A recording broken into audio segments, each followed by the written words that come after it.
The whole experience of competing in the Dubai Muscle Show for me was, to be honest, it was a bit of a shambles. It was laughable.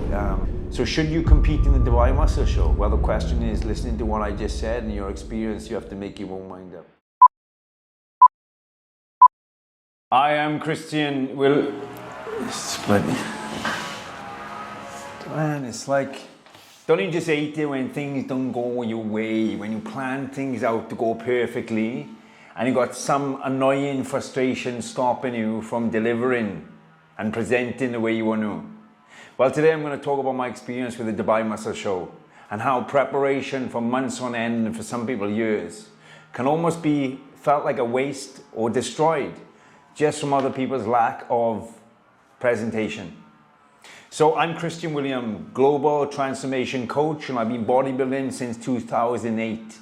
During that time, I've competed over 20 competitions. I've won multiple titles: Mr. Wales, Mr. England, Mr. London.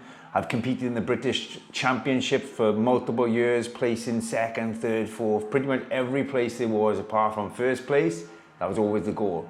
I went on to represent the UK in the World Championships. I represent the UK in the Mr. Universe. And I've experienced a lot of different competitions. I've competed with some great physiques, and I've represented some really good nations to develop and deliver a presentation and look. So I've been doing this for a long time, and it's a passion of mine. I don't compete anymore. I don't bodybuild anymore, but I'm still very passionate about helping others achieve a look and actually win titles and represent something that they work so hard about, because let's be honest, it takes really hard work, it takes obsession, it takes dedication, it takes discipline, it takes drive. And what I've learned is sometimes, like this very noise out there, sometimes you can prepare the right setup, you can prepare the right preparation to deliver, and all that can be affected by something you have no control of. So here today, I've been living in Dubai for the last 4 years. I love Dubai, it's my hometown. You know, now it's my hometown. It's a place I'm very passionate about and develops very well. And today I just thought I'd give you my experience on what the show went like for me.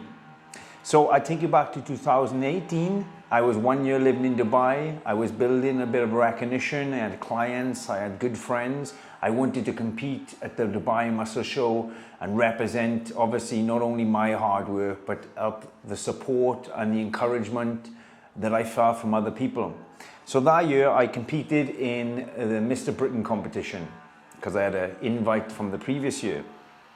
I come third. It was a great competition.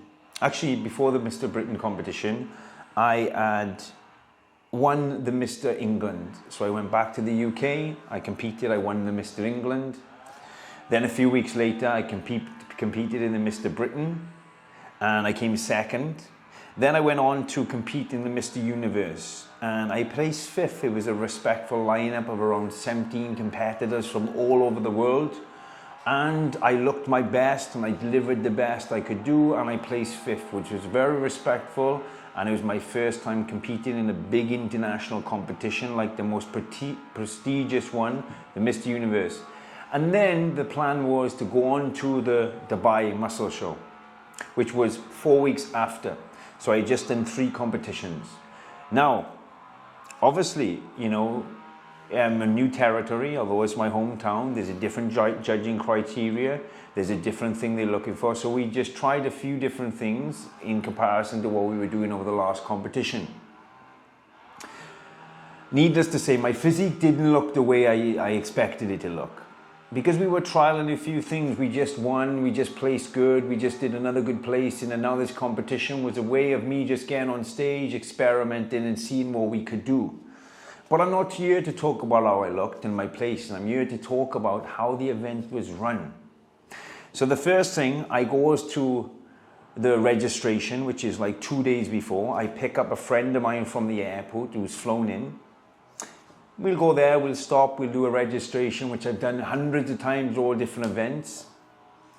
We get there in the morning at like 9 a.m. We leaves at like 6 p.m. at night.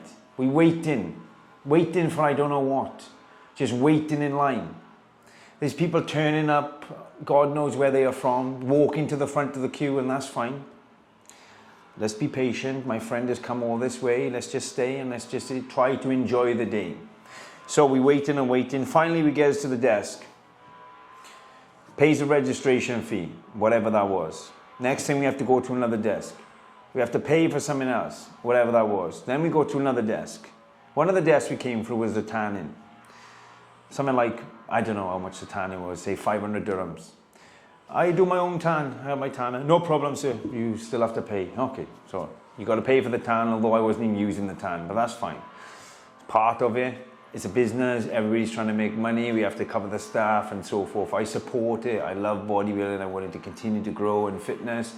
I support putting the money back into something I'm passionate about. So, day of the competition is on a Saturday. Friday night, you go to the event, have your tan, first coat of tan. I've been tanned up for over 20 competitions, okay, and guest poses, or photo shoots, events I've done, you know, always preparation tan. So I go there Friday night. First of all, I wait for a long time before I have my tan. 5 p.m. comes, I get to do my tan. Strip off, they spray me with this tan, which I actually, because obviously I had to pay for it, I decided to use it. Spray me with this tan, and then they tell me to go and stand in the fans, let the tan dry, which I do. So I go and stand in the fan tans. I say, how long for? They say until the tan's dry. Well, 1 hour later, the tan was still soaking wet. So I knew I needed longer. But what happened then is the lights come on and the building starts closing down. The security are throwing everybody out. So I had to walk out to the event with my shorts on, with no t-shirt on, with flip-flops on, walking through. Now, bearing in mind, anybody who's close to competition, as much as you're in the best shape, or you should be in the best shape of your life, you don't want to be exposed. You don't want people to see you. You want to keep undercover and keep that for the final presentation, just to keep your mind in the right place and also to display what everybody's been waiting to see, including yourself. So anyway, it goes out. The next morning, wakes up, as you can imagine, all the tan was gone because it wasn't dry. So I go there nice and early. I get another coat, I think, which was always the plan, to come on the day of the competition and get the second coat. So I comes on the day of the competition very early, 6 a.m. They do my tan, stay in the fan. Okay, I say, how long for? They say something like ridiculous. It was like a couple of hours. It was like a couple of hours. The fan was freezing cold, blowing really windy, like it was crazy. Then they said to me, I said, when can I put my clothes back on? Oh, you can't. If you put your clothes back on, the tan's going to come off. So you literally got to stay in your posing trunks from 6 a.m. until whenever you're on competition. And I was in one of the Mr. classes, so it was not going to be until probably like 6 p.m. at night. Don't sit down, don't lay down, because that's going to affect the tan. Now, anybody who's done a competition will know the legs are going to hold a lot of water, and what I always done is find a place, lay down, put my feet up, relax, let the water come out my legs, and then get up when I need to. So I had to stay in my posing trunks all day long because this tan was on me, standing up. Okay? Then when it was time to compete, I had to walk from one end of the venue to the other end of the venue in my posing trunks. Okay? Through the crowd of people just before, you know, stage and so forth. Then there was a dilemma. You can't wear posing trunks, one official will come out and say. Why not? You have to wear the classic pants type posing trunks. Okay, so we change them. Another official comes out, literally moments afterwards. You can't wear them, classic pants like posing trunks. You have to wear the thong, the original posing trunks. Okay, put them back on. Now this is going back and forth for about an hour and a half. Everybody's looking at each other, thinking, what do we wear? Do we wear thong or do we wear trunk? Where is it? Confused. If one guy goes out in a pair of pants because he just didn't have a pair of trunks, literally. Okay, so this is going back and forth, and we're like, what the hell? Nobody's coming out. They both officials. One is telling us one thing, one is telling another thing.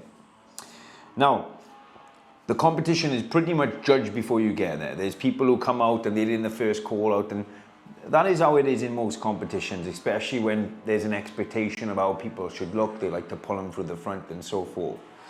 All right, so the competition was run like this. So I get on stage very late, literally, walking out. position you there. There's way too many people, first of all, to make any valid decisions on how people look. Then, there's a certain call out and so forth, and then you go off. Then you don't even know where you are because they're pulling people on, classes after you've just come off.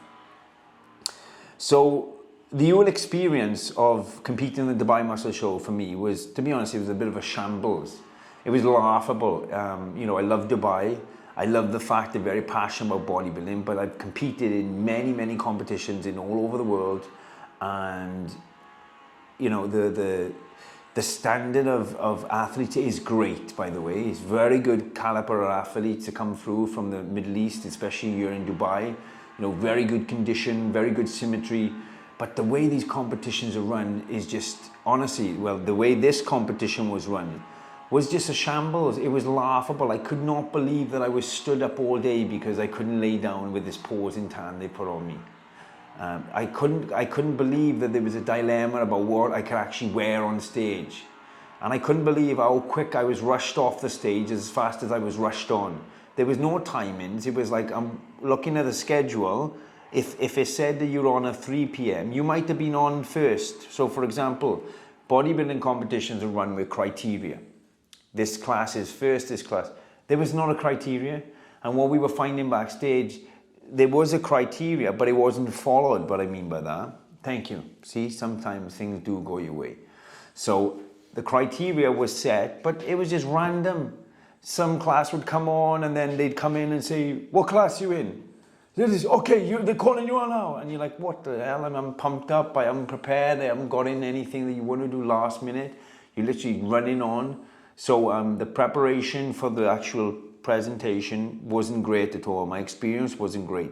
So the question asks, and the question I always get asked, should I do the Dubai Muscle Show? And that's probably a lot of people's thought, why should you do the Dubai Muscle Show? I work with a lot of clients, I work with a lot of people who aspire to compete, and they ask me this question. And what I will say is, look, I can only talk from my experience at the time. What I do know about Dubai is always progressing. I've been living here 4 years and it just gets better. There's things that were difficult once that become better. We see the infrastructure, buildings and opportunities becoming more available and the progression of the entire UAE, not just Dubai, moving in the right direction. That being said, I could never give somebody an honest opinion on whether they should compete in this competition or not, because the likelihood of this competition progressing and improving since I did it is high. Even in a short period of 2 to 3 years, that's how fast Dubai moves. So what I would say is, look, if you're a local person, in terms of if you're in the local area and you want to compete, definitely. Big platform, if you're a personal trainer, if you're a fitness coach, great, do it. It's a chance your clients can come and watch, your family can come and watch, your friends can come and watch. A way that you can give back to this community, because the more you put in, the more you're going to get out. Definitely. Get that exposure, get that experience, get up on stage and enjoy the whole process. But don't be any illusion. Okay, competing in this part of the world is not the same as competing in the other parts of the world, because I've known from experience. So don't let this experience determine your relationship with the stage. Don't set your mindset on this is what bodybuilding competition is about, because it's not. There's places, the UK, very close to obviously where my humbling background, incredible presentation, production, care for the athletes, amazing. The US, again, and these are great caliber of clients, even better in terms of athletes, I apologize. Caliber of athletes, so because people are traveling from all over the world to go to these places, so you know that you're going to be in a good lineup of very competitive people, and you only ever as good as the stage you standing on, meaning you can only be compared against people depending on how they look. And ultimately, the better they look, the more comparison you can make and the more you can ensure that you're moving forward. So should you compete in the Dubai Muscle Show? Well, the question is, listening to what I just said and your experience, you have to make your own mind up. I know I'm certainly not competing in this Dubai Muscle Show, and I have my own reasons. And one of them is because of my past experience. Because as much as I know things change, what I do know is there's a reason for everything. And if you pulled away from something for any reason or pulled towards something for any reason, there's a reason behind that. So just giving some advice, as I said, Christian Williams, PT, Global Transformation Coach, helping clients compete, clients transform themselves. If you need any help or advice, reach out to me. You can find us on all platforms, our website, LinkedIn, YouTube, obviously, Instagram, Facebook, all christianwilliamspt.com. If you haven't done yet, like this video, click on the subscribe button and share your comments. I'm interested to know about your experience with either the Dubai Muscle Show, Dubai itself, or even competition in any sport. Have a good day. #Bull Mode.